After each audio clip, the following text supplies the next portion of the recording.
WALB News 10 presents Sports Talk. I remember it used to be like a little old gym. Everybody used to come and play pickup ball. I heard that where we used to be at. It used to be right here in the little center.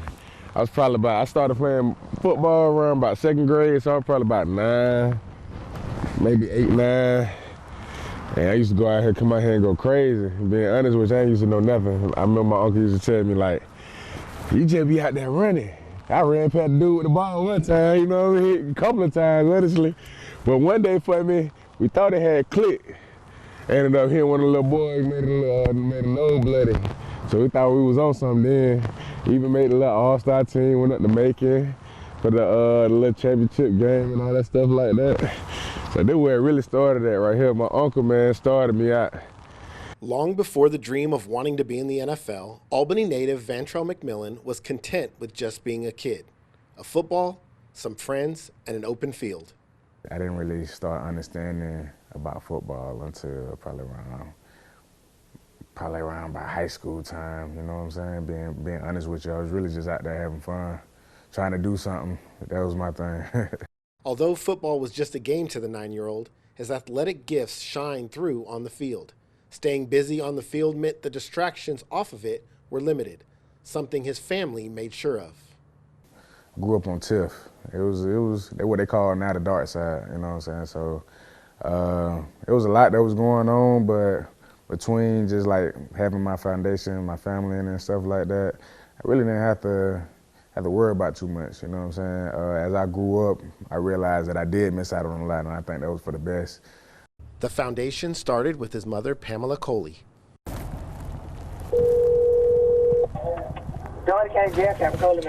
What's up, Ma? Hey! Just thinking about you. What you thinking about me about? I be missing you. I think about you. I miss you too. I be missing you. This lady was talking about her son. She got a little, her baby son. He just loves him so much, and he's just jealous, and he wants all the kisses and all that kind of stuff. She said, but you know what they say? I said, what do they say? They say whatever child that when they're young, they kiss you and love on you and all that kind of stuff, when they get old, that affection goes to their wife or whoever their affectionate other is. They forget about the mama. I said, girl, that is so true. It's so true. That ain't true. That's so true. You still get all my kisses and hugs. It's crazy because like she be feeling some type of way. Like well, basically what I be doing every day is like I don't have that like free time like I used to. So like I be having clients and stuff like that. I'm trying to, you know, basically build my little clientele, build my business and stuff down there at the gym. What roadblocks did you have to go through growing up in Albany? Like, were you in like bad neighborhoods, bad people around you? Like, what was it like growing up in a Good Life City? So I was raised a little while on over there on the east side, TIFF, actually by Blaylock. My mom, ever since I can remember, was always in law enforcement, so I was kind of sheltered and kept away from like just everything out there in the streets and stuff like that. You know, I had firsthand to see what was going on with other people's children, and so, you know, I did all I could for him and his brother to try to keep him out of trouble. So he knew firsthand what could happen. Yeah. Pamela works at the Dougherty County Jail, and before her son wanted to shine on the football field, she remembers his dreams before the game. He wanted to be a fireman and wanted to do hair.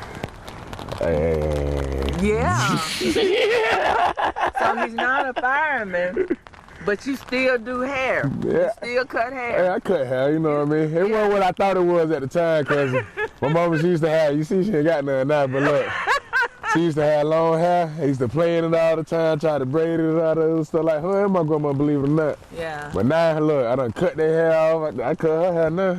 So her and my grandparents, all that, you know. Yeah, I'm really proud of him. I'm proud. And you talk about your mom. Where's your father at in your life? My dad died probably about a year and a couple months ago. So throughout the time, you know, my dad was there, but my mom and dad was divorced. So, you know, I'd go spend time with them throughout the summer and stuff like that. My dad was My dad, he was an ambitious type of guy. He was always dedicated to his work, education. I looked up to him as far as and things, but of course, me being a child, being with my mother, I didn't see everything with him. So, I did aspire to play football. He played football probably till he was probably about, I want to say 40-some years old. Yeah, he was playing semi-pro ball last when I saw it down in Augusta. And he was having a few surgeries and stuff like that, so he knew it was time to hang up. I think he busted his shoulder, busted his knee and stuff like that. So that was I wouldn't say it was short-lived far as in what I seen, but I knew I seen enough for me to know, hey man, I'm gonna be better than you in football. You know what I mean? When it comes time, I want to get some of that. Coming up, McMillan's football journey begins. How 4 years as a member of the Golden Tornadoes turned a game into a dream. Let's talk about high school. You walking through Monroe halls, having guys like Deion Branch, Ricardo Lockett come through there. The only one that I did see was Ricardo Lockett. And, with Lockett, ever since I met him, I remember he came to the school, he was out there running routes, getting thrown to with the quarterback. And I think this was around the time he was going into the draft. And I remember, I think this was probably around the time it hit for me, football-wise, because I remember him coming to the school, man, he had a Hummer. Had a Hummer with some rims on it, and he was endorsed by Muscle Milk and all this other stuff like that. And when I saw him, it was like, man, looked like a creative player, receiver that big, you know what I mean? He was muscular and everything out there running routes and stuff like that. And, after that, I think that's when it really just hit for me, oh, I know what I really want to do. Let me take this football thing to the next level. And I think by then, I was probably a freshman in high school around that time, so that's when I kind of started seeing football a little bit different. Lockett's success may have sparked him, but there were still obstacles to overcome. What were you size-wise? Were you always this muscular and big man, or were you undersized? Gosh, no.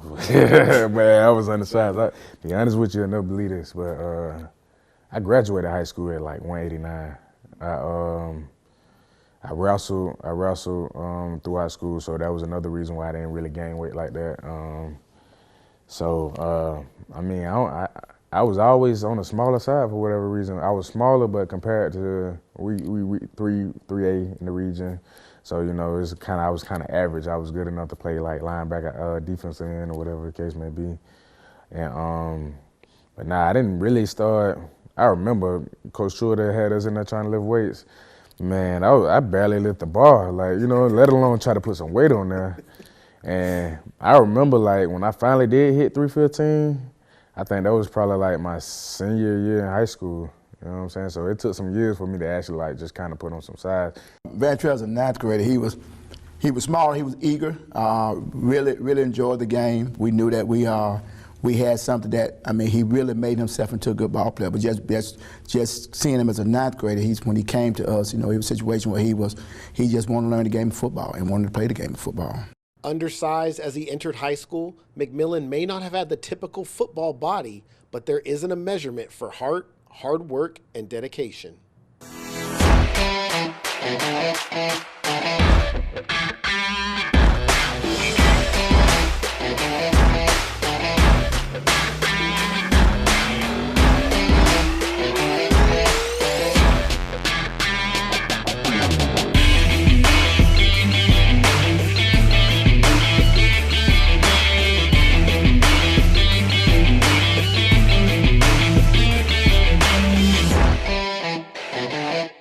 Coach Truitt, obviously when he came through Monroe, he changed the culture. If I'm not mistaken, going back into the 90s, that's the last time you guys were a winning program. But when he came, he made y'all win again. So what was your relationship like with Coach Truitt? Coach Truitt, it was a weird one, man, because Coach Truitt, man. Coach Truitt didn't play around, you know what I'm saying? He was kind of intimidating too. He wasn't all that tall, but man, what? Yeah. I'm talking about I used to be in there, he put his feet up on the bench, get 225, 315, just go at it. And then don't let him start yelling at you, man. He be you might tear up a little bit, but it was kind of like, all right, he the coach, I'm the player. I knew that he had a lot of expectation for me. He didn't play around with me. He didn't let me slack.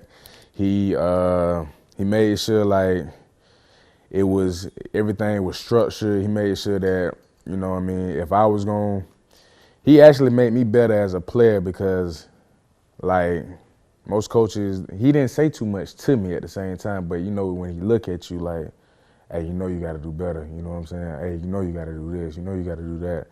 And you know what I mean? It was just kind of like one of those things with it. Like when he did speak to me and when he did talk to me, you know, it was on that fatherly level type of thing. You know what I'm saying? So like he definitely tried to direct me to make sure I was going where I need to go. You know what I'm saying? Doing what I need to do. Up next, it's time to go to work on the gridiron, the high school journey that landed him the opportunity to play at the next level. Yeah, Monroe, I ain't get all my patches on there, but, you know, of course I played football all 4 years. Did 3 there, 2 there. Still in pretty good condition. Number 44, that was that number. See, can I fit this thing one time?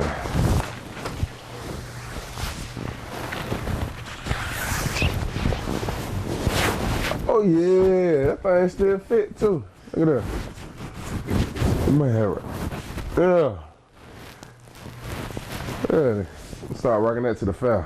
Football in South Georgia is as good as it gets. As an undersized defensive lineman, every Friday night, McMillan had his hands full. Who were some of those top players you went against in South Georgia on those Friday and Saturday nights? Man, I can't name individuals, but I can name them teams though. I think when I first started, like my freshman year, man, we played against Peace County. Oh my goodness. Oh my goodness. They had. This is when I ain't ever know what a pro set was and all that. When you got a tight end attached and all that stuff like that. So, you know, of course we'll have to play a 6 technique. And man, I had a tight end in front of me that was probably about the size of a lineman. And so think about him coming at me and the offensive lineman, and I'm probably about 10 yards, 15 yards downfield. That's how they were. They was a powerhouse though. So Vantrel made himself better.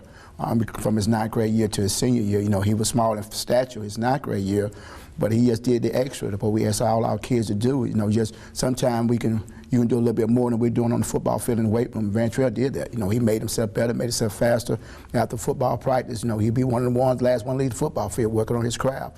And then in the weight room, he'd be one of the last one leaving the weight room. So he went from a small stature 9th grader to a good-sized man as a 12th grader. I played against Trent Brown when his last few years in high school. And, you know, I was going against him. Seeing him was utterly ridiculous. I didn't even know what to do with him, you know what I'm saying? Like, I think they was running an outside zone on this play. And, I don't know, he moved so quick for him to be his size the way it threw me off. And he kind of just engulfed me. Like, I couldn't do nothing but fall, roll over. And I knew then, like, I remember him ever since then. And then when I realized that who he was by the time he made it to the Patriots and stuff like that, that was when my time I was trying to reach out with him. Hey man, look, I'm doing this. I don't know if you remember me, but like, hey man, I'm trying to get where you at. I need advice, I need your help. Man, we can get some one-on-ones, let's get that. I really want my revenge. Yeah, but you know, it's all love though. I ain't thinking about it like, you know what I'm saying, anything personal, but you know what I'm saying. He one of the GOATs right now. Yeah, you know, you just want to be where he at least get a little piece of it, you know what I'm saying, so. It was time to put in the work. That's when Trail would not only make the jump, but form a bond that would last a lifetime. When I did start putting on size, that's when I met Quincy. And so, you know, that's who I call Unc right now. So he the one that really just started, you know, shaping me, you know, outside of the stuff with football and Coach Truett, but that was my extra time with everything. Like, I used to stay in the gym. From the time I left school to probably about 8, 9 o'clock at night, my mom used to have to come looking for me. She didn't even believe that I'd be out there, you know what I'm saying? It was on that type of time. So like, that's when it really like, probably around about my junior year going to high school, going into my last year of high school, that's when it really started to shaping more. I got a picture I need to show you. I can show you that. Like, it's a big difference. And it's funny, I was talking about it. I remember that day you walked in the back from out of work. And I think you had dropped money out from school. And you said, hey man, you mind if I come up here and work out? I'm like, no, man, anytime you want to. Hey, wait, remember this? When your mom called me, she said, hey, my son be coming to you. What I owe you? I was like, no, man, you owe me nothing, man. And Mama used to trip because I be in there all day. Yeah, she's like, I just want to know what he up here doing. Is he bothered or something? Oh, man, he up here working out, man. I say, and actually, he helped me out if I need some stuff clean, you know. But, man, I thought of it. Man, I think about that all the time. Yeah. Because I remember me as a little boy, and he kept saying, man, I'm gonna play some pro ball. Play some pro ball, like, you know what I'm saying? What? Same thing. Yeah. Hey, man, you work hard, you'll get there. But, man, I don't watch these kids grow up, and I say a kid, man, I treat him like, I call him my nephew, but he's like a son because I've been knowing him for so long. The work that he was putting in off the field and in the weight room, it started to show in his performance on the field each and every Friday night. We played Baldwin County, which is a team that was much better than we were as far as records was concerned. They was #1 in their region. We was #4 in the region. They was like 9-1. I think we were like 6-4 at the time. And Vantrel really single-handedly led us to the victory of that football game. I mean, I think Vantrel had like 4 or 5 sacks. He even intercepted a pass, and he was just in that. So he took us there, and then the next week we went and we played Gainesville, who had Deshaun Watson at the time, and they wound up beating us on a fake field goal, 12-9. But I mean, Deshaun was running from Vantrel all night long, and he was just that type of kid. Still to come, the grind pays off. McMillan chooses Tennessee Chattanooga. How a difficult process was an easy decision for the Golden Tornado. The coaches love Vantrel. One thing Vantrel had great parental support, and he was just that type of kid that very respectful. So when the college coaches came through, not only did they see a good product on the football field, but they saw a good product in the classroom. I'm proud of him, man. He worked his butt off, man. And I've always told him, man, you deserve so much more. Keep working. When he come to me and say, Unc, I got a problem, what you think about this? And I sit down and talk to him, nephew, just wait. It's gonna be yours. Yeah. You just got to work hard. And everything I try to tell him because I know he, you know, it's meant for him, man. Nephew, just hold on. You're gonna get it. Seeing him as a 9th grader to seeing him right now, it was hard work, it was determination, but a situation where he knew when he got here what he wanted, and he wasn't going to be deterred. It wasn't easy for Vantrel. It wasn't easy. No, he had some things he had to climb to overcome, but at the same time, he said those things made him stronger. So that's where he's at right now, because he was able to overcome those things to where he's at right now, whether it be size, whether it be speed. Overcome. It's exactly what McMillan did. Despite his size, by his junior season, he had gone from a scrawny 9th grader to being recruited by some of the best football programs in the country. Going into your senior year, finish out recruitment. You know, what schools were talking to you? I know you ended up at Chattanooga, but was that the only school that gave you a scholarship offer? Even Coach Truitt, he pointed it out. Like my junior year was kind of crazy. Like I became a player out of nowhere. You know what I mean?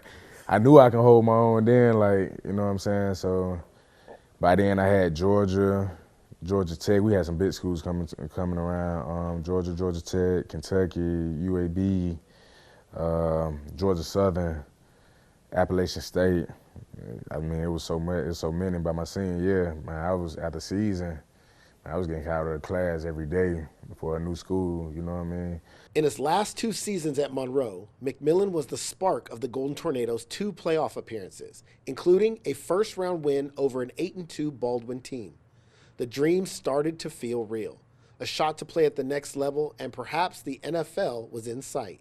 Despite the interest from other programs, there was only one place that fit, and it didn't take long before the kid from Albany, Georgia, knew where he was meant to be. Chattanooga, they was on me heavy. Even during my All-Star games, they was there for my practices. You know, they was calling me after the games, you know what I mean? So I think Chattanooga, it was no doubt that I was gonna go there. So, I mean, no question, actually. And even I'm happy that I made the decision, because I honestly don't think if it weren't for me going with them, I wouldn't be who I am today. You know what I mean? They showed me a different part of life.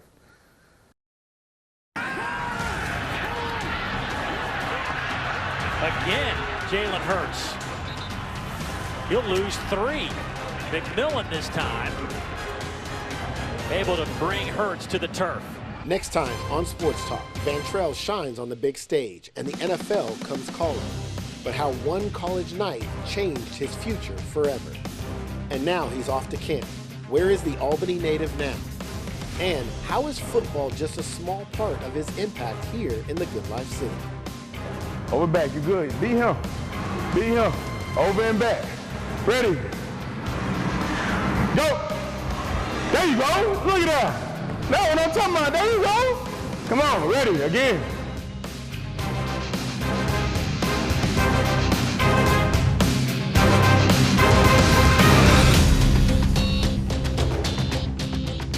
Previously on Sports Talk. So this is where it really started at right here. But man, I watch these kids grow up, and I say a kid, man, I treat him like, I call him my nephew, but he like a son because I've been knowing him for so long. I honestly don't think if it weren't for me going with them, I wouldn't be who I am today. You know what I mean? They showed me a different part of life. I had a lot of people, believe it or not, that didn't believe that I would go to college after playing football. Like, so it kind of messed me up a little bit. You know what I'm saying? My dad, he wasn't really too firm on far as in just, he really wanted me to go in the military. You know what I mean? He didn't think that I'd get a full ride because of, again, off of size.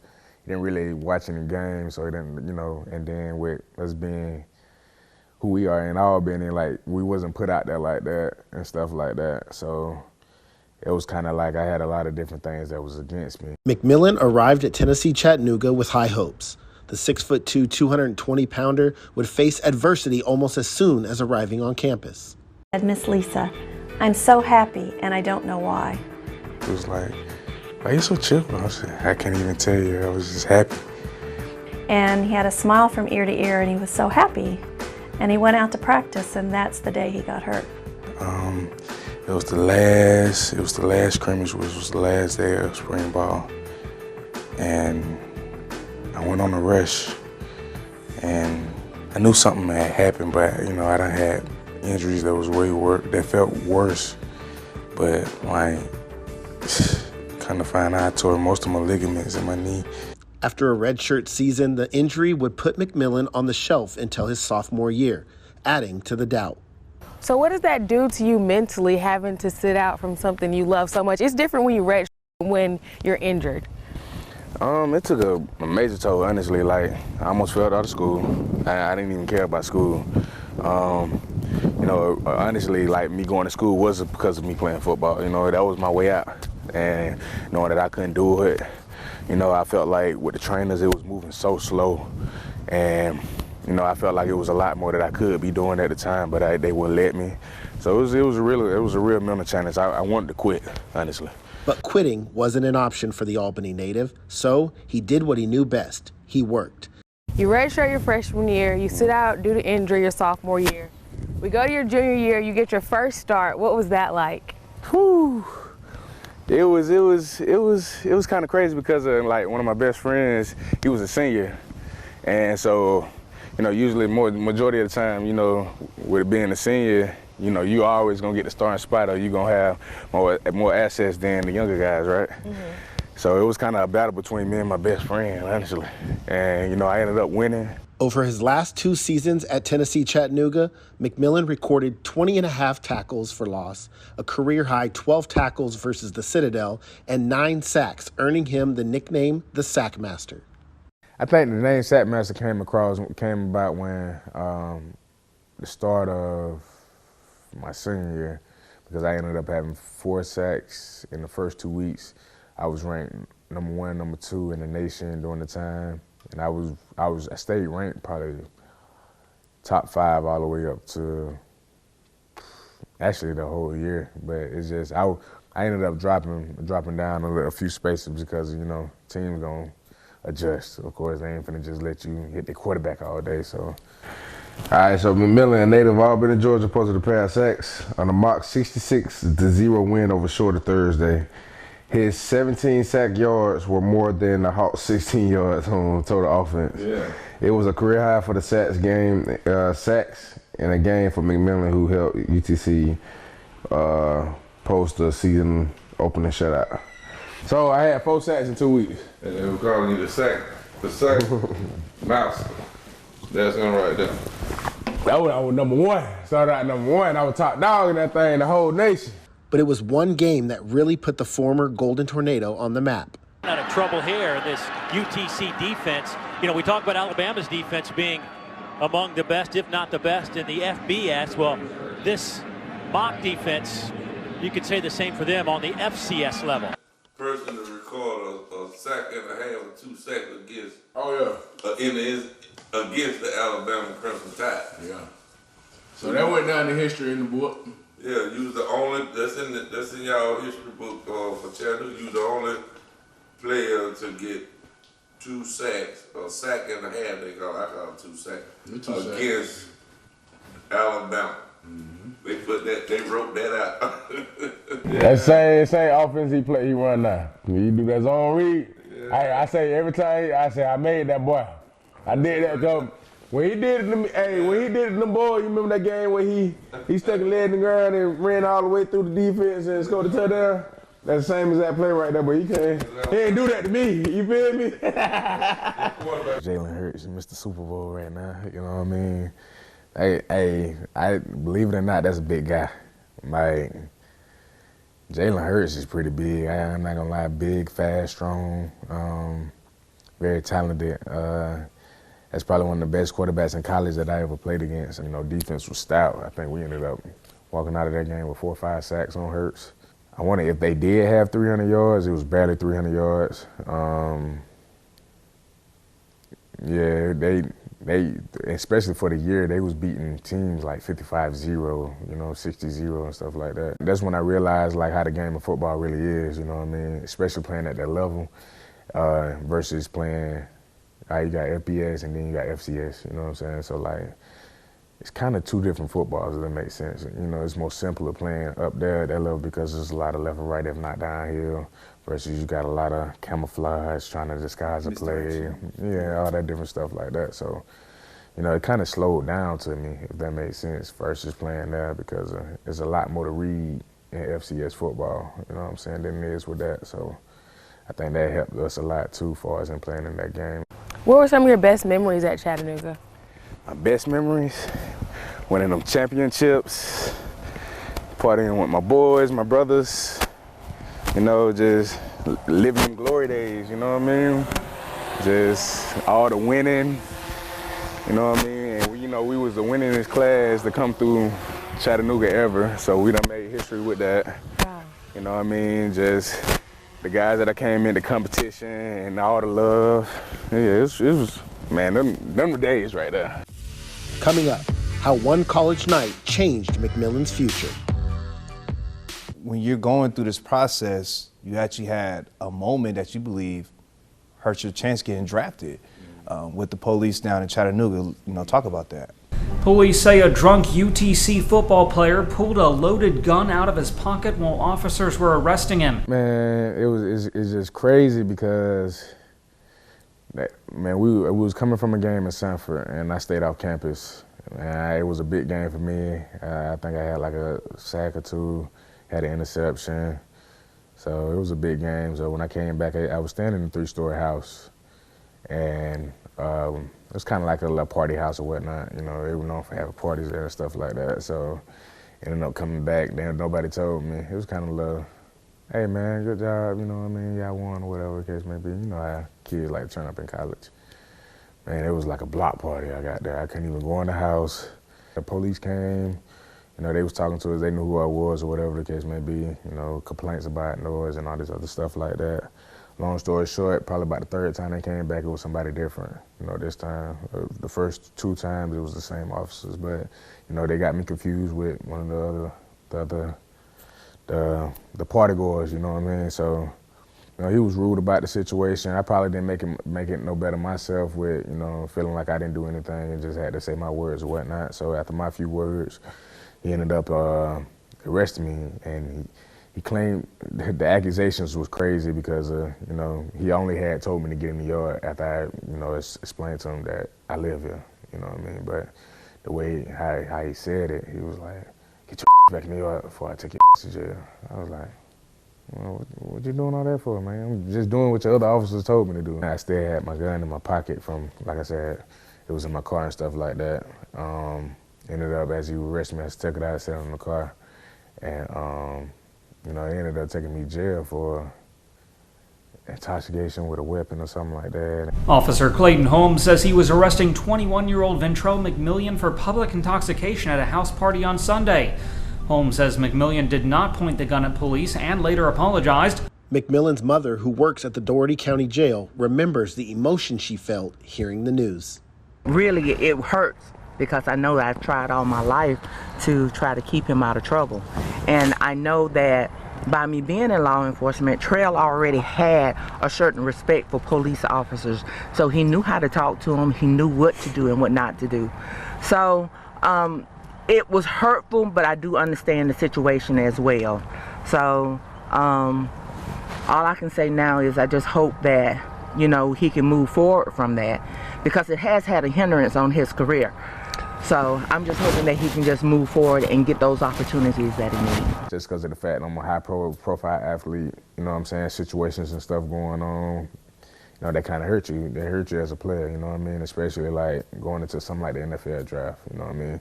It wasn't that I was just denied on it, but I honestly feel like that situation, and I expressed it to the officer. I think I ended up coming back to Chattanooga after that. And I expressed it to him how much, you know, the situation hurt me. I was getting drafted by the LA Chargers. And because of the situation wasn't resolved by the time it came draft day, I'm talking about, I already know that I'm getting drafted and everything like that. And so came down to the pick. He called me, he was like, you know, we ain't gonna pick you, you got a 0 tolerance. What round was it, by the way? I think it was in the 6th by then. So he was just like, come in and just prove yourself. That's when I ended up not going with him. I ended up choosing Seattle. After the break, reality hits hard. How McMillan's NFL opportunity fueled his pro football career. And later, McMillan gives back to Albany, why the former Monroe star is more than just a football player. Can you talk about, I know you went to the Seahawks minicamp, can you talk about what that experience was like? I was so shocked by the culture, by being in a Seattle locker room, the facility, all the people that you see on TV, the millionaires and stuff like that. So yeah, I was more shocked than able to focus on like my actual work. You know what I mean? Like I told somebody this. Like it's almost like I went football dumb, because when I was out there, it's like so much was going on to where it wasn't even registered to me, you know what I mean? I wasn't going through none of my progressions. I wasn't going through none of the stuff that I should have. And it was like by the 3rd day, it all clicked for me again. It hit me too late, if that makes sense. It's not too late, but you know, I still had the opportunity. They still wanted to keep me and everything like that. But my agent, the way he said it, you the bed the first 2 days, like. He said, but you still made an impression on them and whatnot. So it was just, because you got to think about it, they give us a playbook that you have to learn that's probably about this big. The NFL doesn't have the patience with you. Either you got it and you excel or you don't. Like, they're not finna go back trying to teach you anything. They not, like, you have to get your plays right then. You got to get your stuff right then. You got to be on your stuff, you know what I'm saying? After his first pro opportunity didn't work out, McMillan would head across the border and begin his quest to make it back to the league. Won't fold, I cannot quit. On a one-way train to the top quick. You wanna bang like a mosh pit. You couldn't hang, I'll explain, baby, watch this. I go 0 to 100 quick, heating up like I'm Tyler Hero with another switch. Doesn't miss, doesn't matter what you coming with. I don't think you fully understand what you are up against. When it's all on the 28-year-old has spent time in the CFL, XFL, IFL, and is now playing for the Michigan Panthers of the USFL. The goal remains the same, earning a shot in the NFL. But for now, under a new staff, he has another big challenge. We got to start over. I ain't played outside since COVID. So me putting on pads, helmet, full pads, and trying to run 100 yards, you know what I'm saying? It wasn't really easy. My body wasn't used to it. Even though I proved myself, and you know they brought me back and everything like that. Like, you gotta know, like Jeff Fisher had built a relationship quickly with him. You know what I'm saying? My general manager, my coordinator, and stuff like that. So now it's just got Mike Nolan coming in. You know, he gonna bring his guys and stuff like that. No telling what else he gonna switch up and stuff. So Like, all right, we got to start over again. And I don't want to feel like this, but do I got something I got to prove? You know what I mean? So, and recently we signed a lot of NFL guys that has been playing. So it's going to be interesting how this stuff goes. You know what I mean? I'm still considered a starter, so it's going to be interesting how this season goes. Coming up, family is the foundation, how his loved ones hold him down, and the motivation for the Albany native to continue to give back to his hometown. So this my baby girl right here. She was born when I was in Canada. So I was playing for the Alouettes. I came home, I think I spent almost the whole 2019 with her. Couldn't let her go. That's what I was talking about when they come out of them girls.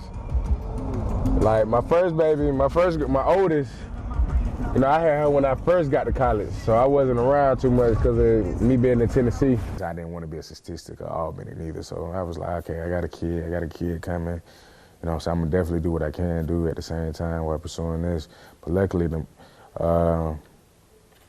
Jordan's mother, which is my fiance now, she definitely held me down throughout the time, you know what I mean? So, especially to this day, So it wasn't all bad at the same time, but it was like, come on, like I'm 17, 18 years old, like, man, what I'm finna do? Like, you know what I mean? Like, I got a baby girl.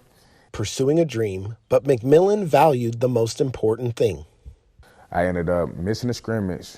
Man, I tried to get down to Albany quick as I can. That was a 5-hour drive. I probably made it in probably like 3.5 hours. Man, I tore up my car trying to get back there. Man, I got to Lee County over there by the prison. My car stopped pulling. Like, it was like that. So I ended up missing a birth probably about, I want to say probably about 30 minutes. Although he wasn't able to make it in time for the birth of his firstborn, the support for McMillan from his now fiancée continued, and something he is extremely grateful for. I probably wouldn't be able to do this without her, you know what I'm saying? I wasn't pressured, you know what I mean? Of course, we kids at the same time, of course we got our families to help and stuff like that, but I did do what I could do, I was a full-time student, wasn't too much I could do. I think it's more so just, again, like us being kids, man, we weren't stressing each other like that, And love, little puppy love, you know how that go. In the offseason, McMillan spends his time giving back, something he says he wished he had as a kid. What in the community makes you feel like there's a need for you to give back? Because of just what I went through. I'm downtown with my uncle, Quincy Davis. We just put in some new indoor so we can have kids come in no matter what time of the weather or that whatnot, even older people if they want to do some coordination, some skill drills and all that good stuff like that. It's coaching and learning. It's nothing to the coaches or whatnot, just a lot of things unless you really just in it, you'll know exactly what to teach, if that makes sense, like, or what a child is missing out on. Like when I got to college, there's certain things I wasn't good at, like jumping rope or doing a ladder drill or, just coordination and stuff like that. So, I want to make sure I give these kids, some personal, advice, teachings, lessons, so that can take them far. So they ain't got to wait to figure it out like me. The blueprint was laid by someone McMillan admired. This guy named Jacob Hardwick. He basically who I am today, what he was back then.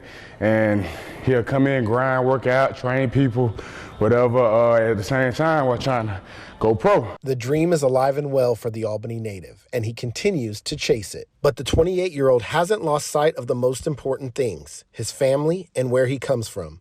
A contributor to the Albany community and a true inspiration to all the young men and women in the 229. I'm fortunate to have an opportunity to be able to coach a person like Vantrel.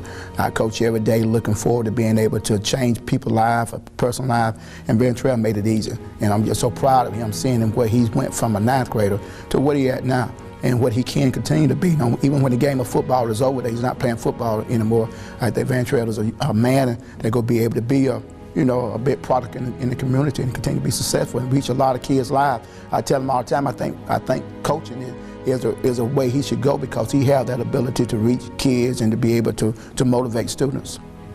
Well, Trell, you have the opportunity of a lifetime playing at Ford Field, and I'm definitely going to keep an eye out on for you, see how you do, and hopefully you get the opportunity to play in the NFL. But I appreciate you taking the time to do this interview. Man, I appreciate you, man. Appreciate you. I need that. What keeps you motivated? I think what keeps me motivated is just the simple fact that I haven't got what I wanted. You know what I mean? Just being there, knowing where I messed up at, knowing what I can do, and everything like that is just, I need the opportunity again. Maybe after the opportunity and I excel, yeah, I'd be able to say, I'm good. I can just hang my cleats up, you know what I mean? But I don't see that happening no time soon, and I feel like now I'm closer than ever.